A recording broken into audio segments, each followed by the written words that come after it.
This video is concerning Alex Jones's deplatformization, or the fact that he was deplatformed. In other words, he was censored by the major social media companies through the efforts through the efforts of CNN, the Democratic National Committee, and certain elected Democrat officials, such as Mike Quigley and Chris Murphy, both U.S. senators, which is disturbing. So within a 12-hour period, he was banned from four social media sites: SoundCloud, Facebook, YouTube, and the Apple iTunes Store. He is still actually on iTunes.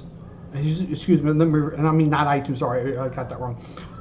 I kind of slipped here. No, he's not on iTunes, but he is still on the Apple Play Store for his app, for his channel, which we'll see how long before that gets removed. 2, he is still on the Google Play Store. And so he's still on those two. I mean, so you can still get his app from the store. Whether you agree with Alex Jones or not, I don't agree with everything he says. He has been right, but he has also been wrong. He has broken some big stories. He was the first one to talk about the Fast and Furious and other things. But he was removed from those. He was later on removed from MailChimp, LinkedIn, I believe Pinterest. Funny part about LinkedIn, only thing he had on there was his personal information, his business information. You know, because LinkedIn is more of a, I mean, people, you can post stuff on LinkedIn, but it's more of kind of like a resume type. It's like, hey, here's my resume, come look it up here. That's what it's for, really. Not much else. I will tell you this right now. This is despicable. They are shutting him up, and then to try to get everybody else to run in line. Now, he is still on BitChute, Gab, and I think Minds. I know he's on BitChute. He's still on some of the alt tech sites because they don't play that game. We want to remove. Screw you, ain't doing it. You know, you tell them screw you, we ain't doing it long enough, they'll realize, and this is a very slow period of time, they're not going to do it again. So this is a disturbing, despicable thing. This was done to shut him up and to tell everybody, guess what, you're next. Yeah, who's going to be next? You got to remember that they're already talking about that this could be a violation of election law, saying, hey, you're being quiet about him because he supports Trump. He doesn't support the Democrats right now. He doesn't like the Democrats.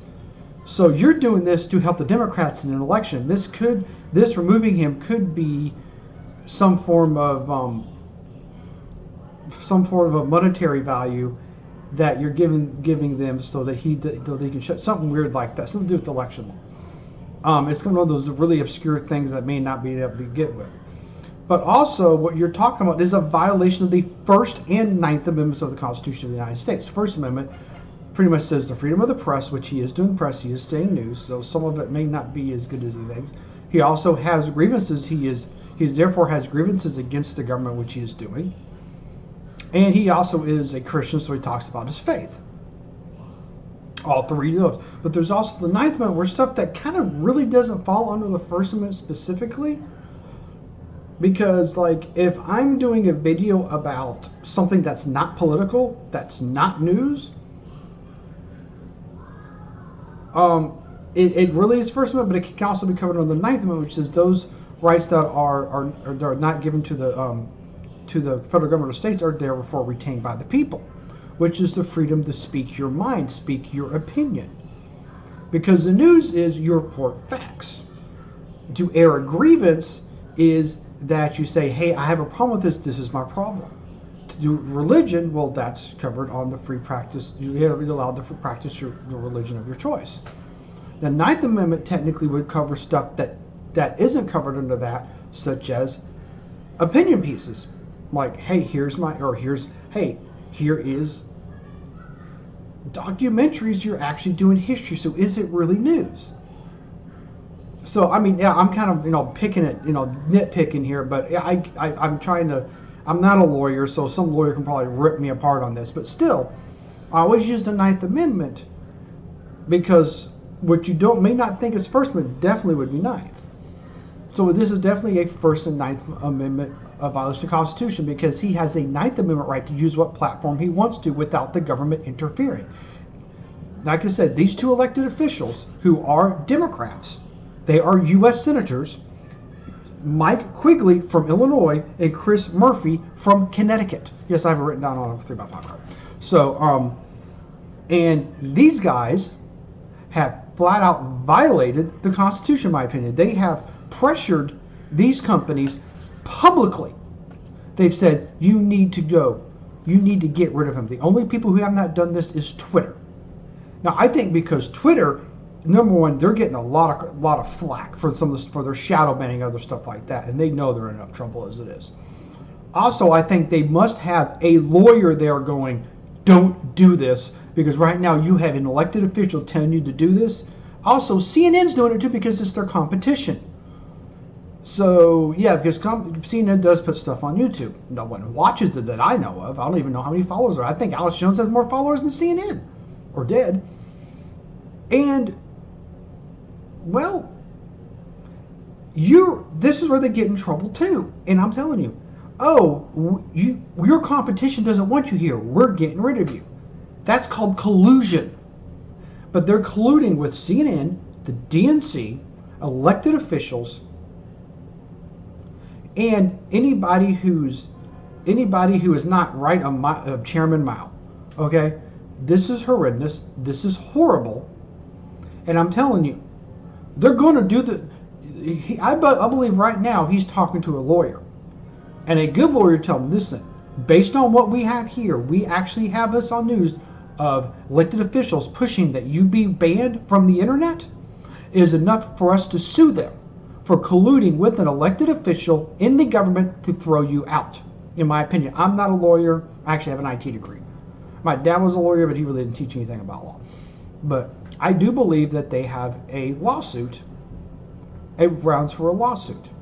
Also, this could open up the door to make these things, people want to make them public utilities, where if you have a site like this, it's a public utility.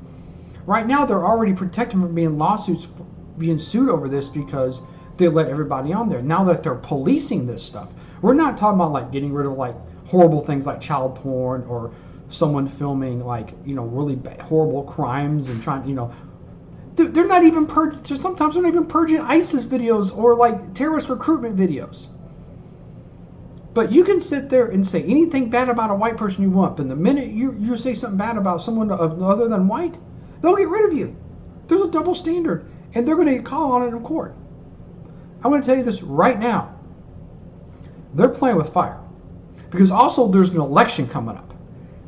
And so what they're trying to do is silence the voices of those who they don't like to make sure the people who they want to be elected. And if you don't think that those who support the Republicans aren't saying this, you're out of your friggin' mind. All you're going to do is you're going to galvanize them even further to elect people. And problem is, they may mistakenly choose really bad policies because of your actions. Hopefully, I really do think that there will be a lawsuit filed over something like that. Maybe not Alex Jones, but someone else. Alex Jones now, but whoever's next.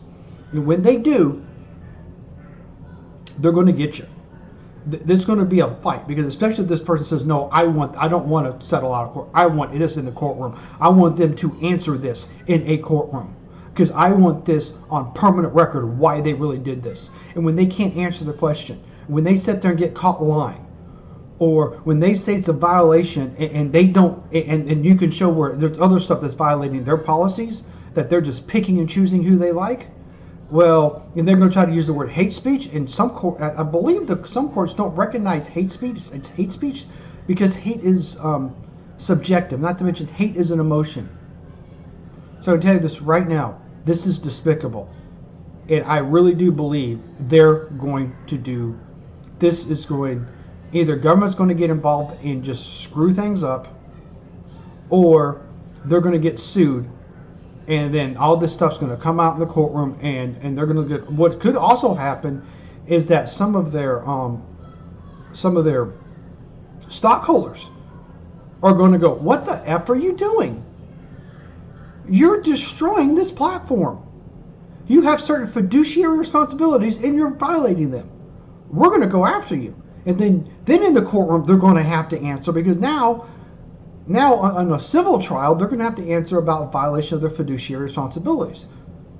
And that's where they can get in a lot of trouble too. So yeah, this is already starting to backfire on them so so bad it's pitiful. And that's about it.